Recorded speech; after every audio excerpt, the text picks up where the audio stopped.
Hello everyone.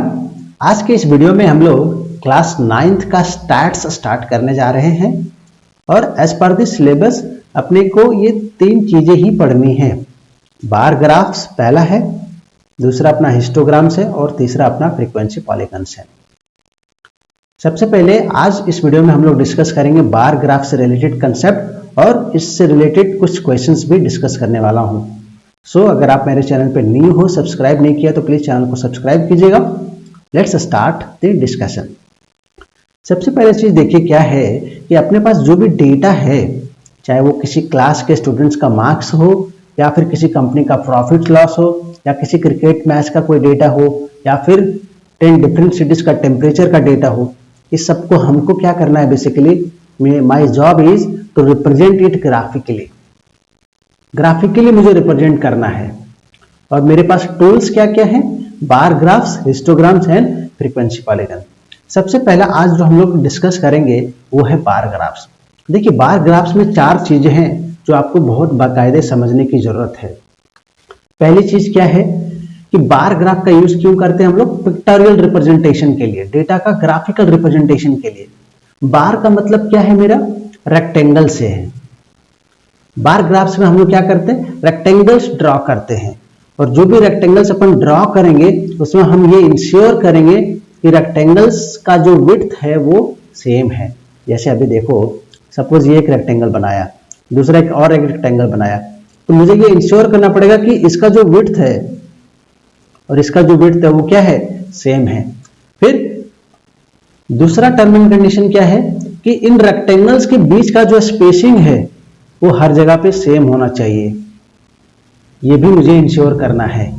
और third चीज जो है वो क्या है कि जो भी वेरिएबल होगा उसको हम क्या करेंगे? एक्स एक्सिस पे डिपिक्ट करेंगे, रिप्रेजेंट करेंगे, और जो वेरिएबल्स का वैल्यू होगा उसको हम वाई एक्सिस पे। लेट अस सपोज कि आपके पास क्या है?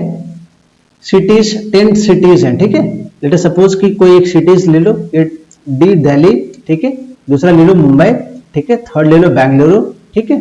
ये आपके डिफरेंट सिटीज के नेम है, तो इसको मैंने एक्स एक्सिस पे ले लिया।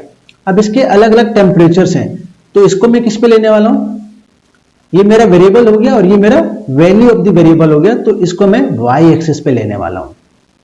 तो ये मैं आपको बार बार इंफेसाइज करूंगा क्वेश्चंस में भी, सो दैट कि आपके दिमाग में ये फिक्स बैठ जाए कि वेरिएबल को हमेशा एक्स एक्सिस पे लेना है और वैल्यू ऑफ द वेरिएबल को हमेशा वाई एक्सिस पे लेना है।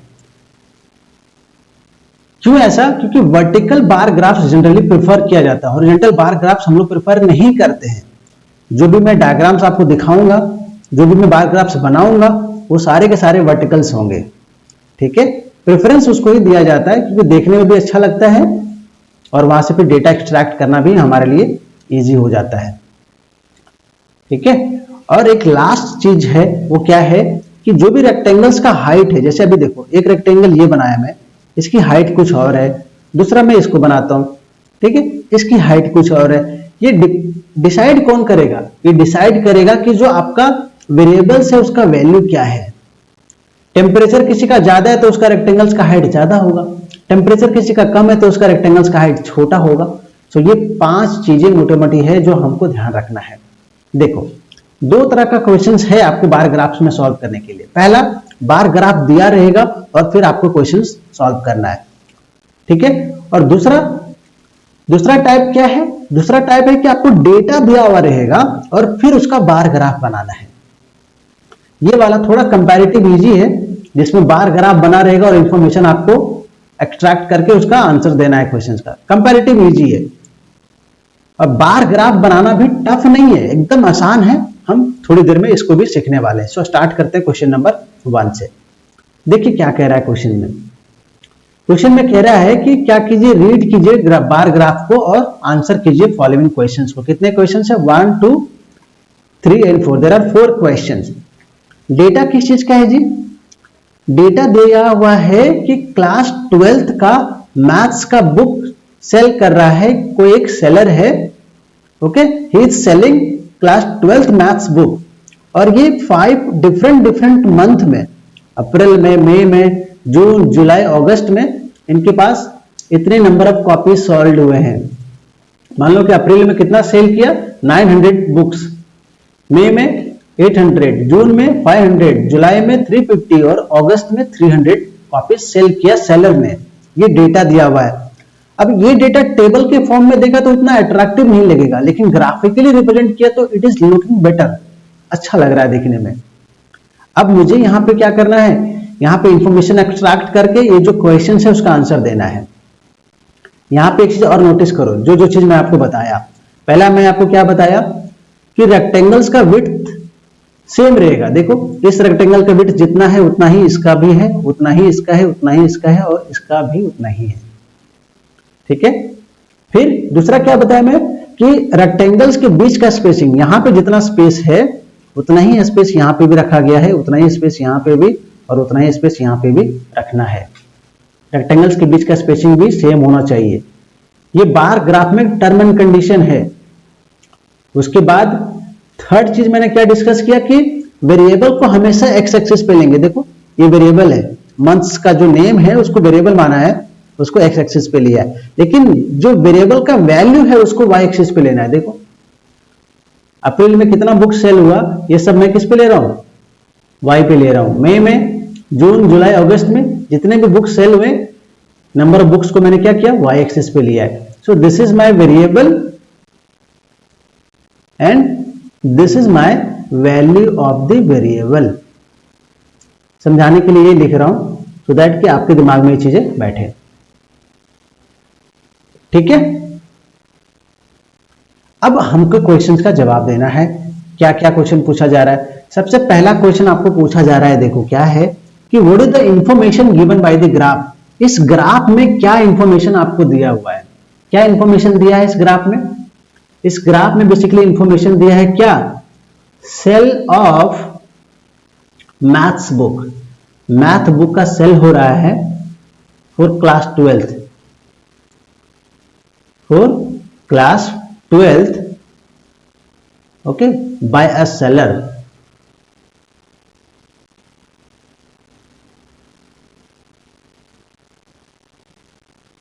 for 5 months। 5 months में एक सेलर ने कितने मैथ्स के बुक्स सेल किए हैं क्लास 12th का, उसका डेटा दिया हुआ है। ओके, ये हो गया फर्स्ट क्वेश्चन का आंसर। एग्जैक्ट ये वर्ड ही आपको लिखना है, ऐसा कोई जरूरी नहीं है, आप थोड़ा बहुत वर्ड को इधर उधर कर सकते हो, पर कहने का मतलब क्या है कि क्या ये बार ग्राफ रिप्रेजेंट कर रहा है वो आपको यहां पे बताना है। ठीक है। अभी सेकंड क्वेश्चन पे आ जाइए। सेकंड क्वेश्चन में क्या कह रहा है कि in which month was the sale of the book maximum. ये इंटरेस्टिंग है, कौन से मंथ में बुक सबसे ज्यादा सेल हुआ है। ग्राफिकली देखना कितना इजी है। देखो सबसे ज्यादा सेल किस में हुआ है, इसमें अप्रैल में। यही क्वेश्चन में पूछा है कि कौन से मंथ में सबसे ज्यादा सेल हुआ है, in the month of April. अभी यहां पे एक और क्वेश्चन पूछा जा सकता है, पूछा नहीं है पर पूछा जा सकता है, क्या कि कितना ज्यादा सेल हुआ है, कितना सेल हुआ है, कितनी क्वांटिटी है। So quantity is what, 900 copies.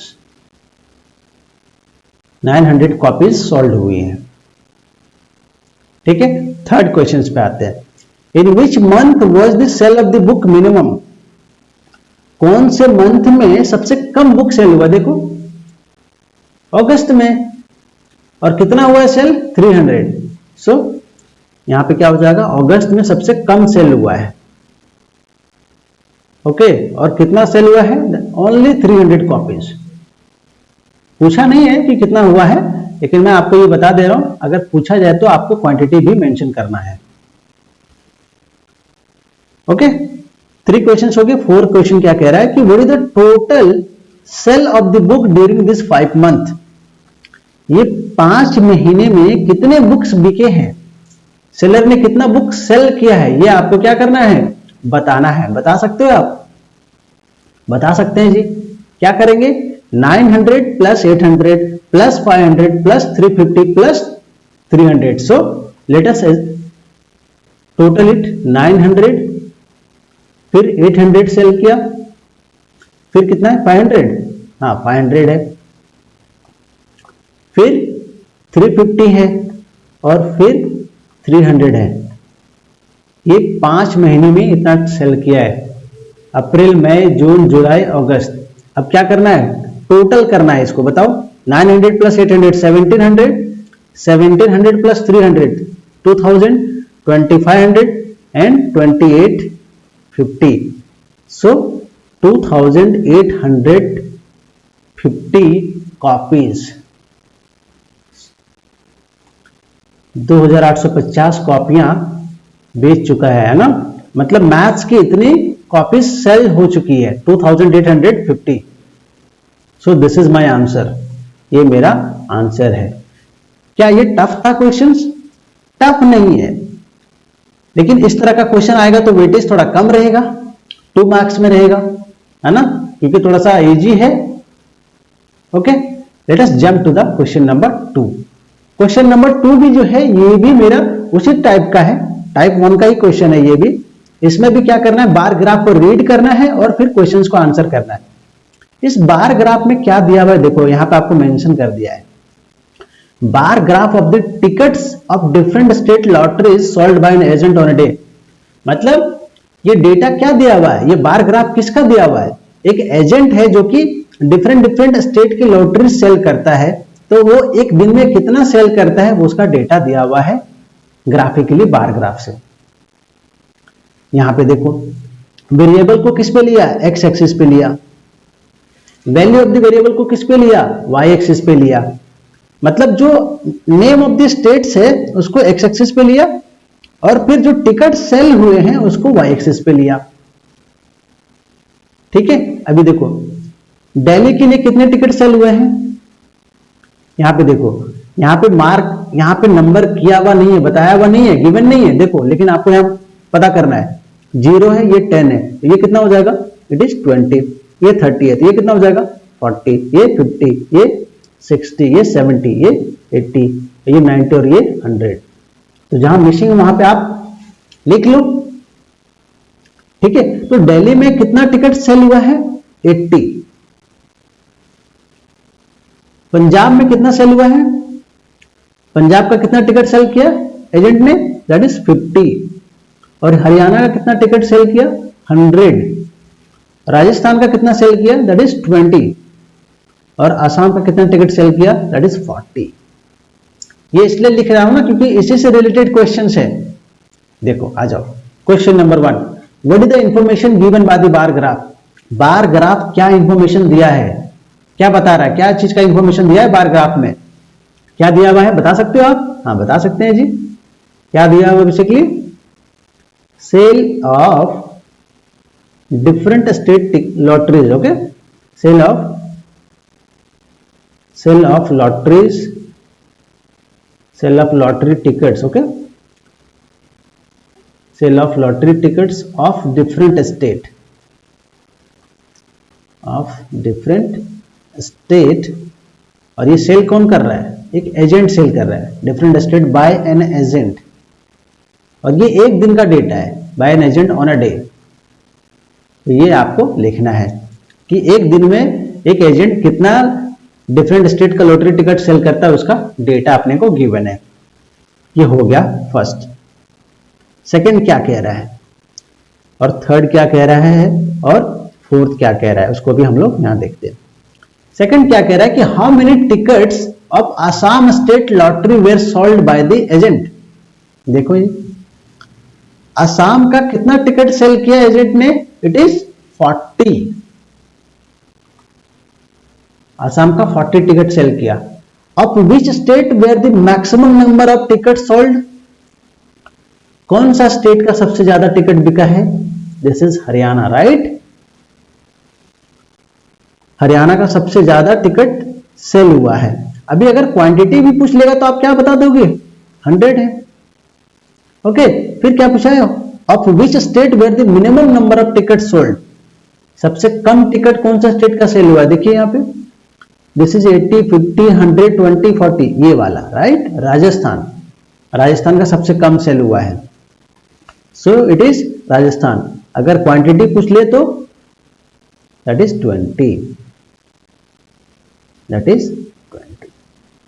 क्या ये क्वेश्चन टफ थे, बिल्कुल भी टफ नहीं है। ओके, सो इस तरह का क्वेश्चंस आपको आने के चांसेस हैं। ठीक है, अब हम चलते हैं सेकेंड टाइप का जो क्वेश्चंस मेरे लिए है वो ये इंपॉर्टेंट है। इस तरह का क्वेश्चंस आएगा तो आपको 3 मार्क्स का वेटेज रहेगा, क्योंकि थोड़ा इसमें मेहनत है ना, उसमें थोड़ा मेहनत कम है इसलिए उसमें थोड़े कम मार्क्स करेंगे, इसमें 3 मार्क्स का आ सकता है। ठीक है, सो अब देखिए इसमें क्या कह रहा है।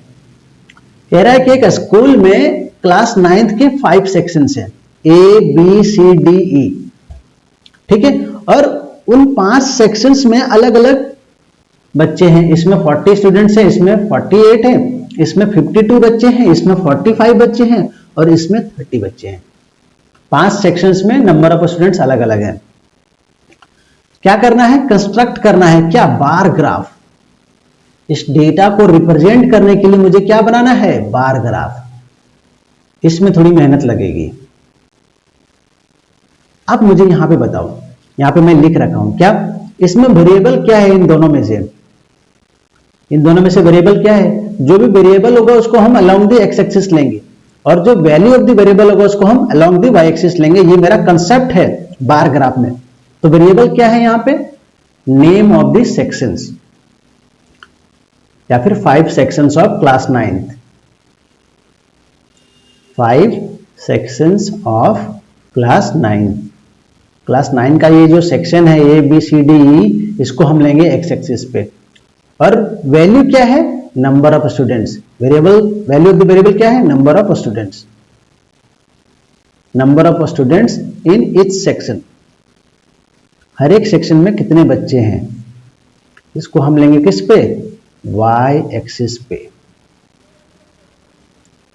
ठीक है, आपको बार ग्राफ दिया जाएगा इसके लिए। आप खुद भी इसका जब प्रैक्टिस करो कंस्ट्रक्ट करने का, तो बार ग्राफ तो आप ग्राफ पेपर पे ही प्रैक्टिस करो। ठीक है, इससे क्या होगा कि प्रैक्टिस रहेगा तो एग्जाम में भी जब ग्राफ पेपर मिलेगा तो it will be easy for you to draw the graph. अब यहां पे चलते हैं हम लोग क्वेश्चंस में। ये डेटा आपको गिवन है जी, सेक्शन है क्लास 9th का और नंबर ऑफ स्टूडेंट्स यही दिया हुआ है यहां पे। इसी चीज को मैंने यहां पे लिख लिया so that I can draw easily. यहां पे ड्रॉ करने में थोड़ा सा आसानी मिलेगा। अभी देखना क्या क्या चीजें हैं। जो सेक्शंस है क्लास 9th के उसको मैंने एक्स एक्सिस पे लिया है क्योंकि यही मेरा वेरिएबल है ABCDE। और वाई एक्सिस पे क्या लिया मैंने, जो नंबर ऑफ स्टूडेंट्स हैं। देखो 5, 10, 15, 20, 25, 30, 35, 40, 45, 50, 55। मैंने क्या किया, यहां पे देखा कि मेरे पास डेटा क्या है, डेटा मेरे पास मैक्सिमम 52 तक गया है। तो मैं क्या किया, 5 का गैप ले लिया। 5, 10, 15 सब जगह देख रहे हो 5 का गैप है। ओके, अब जब आपके पास डेटा ज्यादा रहेगा तो आपको थोड़ा सा गैप कम करना पड़ेगा, लेकिन यहां पे मेरे पास एक्चुअली सिर्फ 5 ही डेटा है ना, 5 ही सेक्शन का डेटा है। तो हमने क्या किया, इसका थोड़ा सा गैप को कम किया और उससे क्या हुआ 5, 10, 15, 55 तक हम गए। क्योंकि मैक्सिमम 52 है तो 55 तक जाएंगे, उससे बियॉन्ड जाने की नीड नहीं है। अभी यहां पे देखो, यहां पे देखो क्या कर रहा हूं मैं। यहां पे ये मैं यहां से स्टार्ट कर रहा हूं, ये यहां से स्टार्ट कर रहा हूं और मैंने क्या टारगेट लिया कि ये का जो रेक्टेंगल है मैं यहां से यहां बनाऊंगा, यहां से यहां तक, और फिर इसका गैप रखूंगा। फिर बी का रेक्टेंगल यहां से यहां तक बनाऊंगा, फिर इसका गैप रखूंगा। फिर सी का रेक्टेंगल यहां से यहां तक बनाऊंगा और फिर इसका गैप रखूंगा। और डी का रेक्टेंगल यहां से यहां तक बनाऊंगा, फिर इसका गैप रखूंगा और फिर यहां से यहां का रेक्टेंगल बनाऊंगा ई का। तो क्या हो रहा है बेसिकली, एक चीज ध्यान दीजिए यहां पे, इस रेक्टेंगल का जो विड्थ होगा वो इसके भी बराबर है, इसके भी बराबर है, इसके भी बराबर है और इसके भी बराबर है। इस रेक्टेंगल्स के बीच में जो गैप है वो एक कॉलम का है, 1 कॉलम। इनके बीच का भी डिफरेंस 1 कॉलम, 1 कॉलम, 1 कॉलम। सो मैंने स्पेसिंग भी दोनों रेक्टेंगल्स के बीच में सेम रखा है, इक्वल रखा है। ओके, और जो विड्थ है रेक्टेंगल्स का उसको भी सेम रखा है। आपको भी दिखेगा जब मैं बनाऊंगा तो आपको और विजुअली क्लियर हो जाएगा चीजें। वापस से एक बार इसको रीएम्फसाइज करूंगा जब अभी बन जाएगा डायग्राम, ग्राफ बन जाएगा तब। चलो जी, सबसे पहला ए मेरा क्या है, 40 स्टूडेंट्स है। ए में स्टार्ट करता हूं, स्केल यहां पे रखते हैं 40 कहां पे है, हियर इट इज 40। यहां से लेके यहां तक और फिर यहां पे मैं इसको ज्वाइन कर देता हूं, क्योंकि मैंने बोला था कि मैं 2 कॉलम्स का रेक्टेंगल बनाऊंगा, एक ये कॉलम मिला के, क्योंकि मेरे पास यहाँ पे जगह है, स्पेस है, इसलिए मैं थोड़ा सा वाइड बना रहा हूं, थोड़ा सा अच्छा लगेगा देखने में। ठीक है, ये 40 हो गया। बी में कितने हैं? 48 है। एक मैं यहां पे गैप छोड़ने वाला था, गैप यहां पे रख दिया मैंने। अब यहां पे 48 50 से थोड़ा सा कम, ये 50 है तो यहां पे थोड़ा सा कम 48। सो लेट अस यहां पे ज्वाइन कर दो। अब यहां पे एक गैप ये है तो यहां पे भी मैं एक गैप रख रहा हूं। ओके, अब सी कहां से? सी 52, सी का 52 50 और 55 के बीच में होगा। सो यहां पे भी 2 कॉलम्स का हेल्प लेंगे और रेक्टेंगल्स बनाएंगे, क्योंकि विड्थ मैंने 2 कॉलम्स का रखा है। फिर ये भी मेरा गैप रहेगा। फिर डी का बनाऊंगा 45 where it is? Yes, it is here 45। ठीक है, एंड ज्वाइन इट। ये मेरा गैप रहेगा। और फिर ई का बनाएंगे। E is my 30। Where is 30? Yes, this is 30। और फाइनली यहां पे इसको हम ज्वाइन कर देंगे। अभी आप एक चीज ध्यान देना, क्या है यहां पे? सो देखो आप,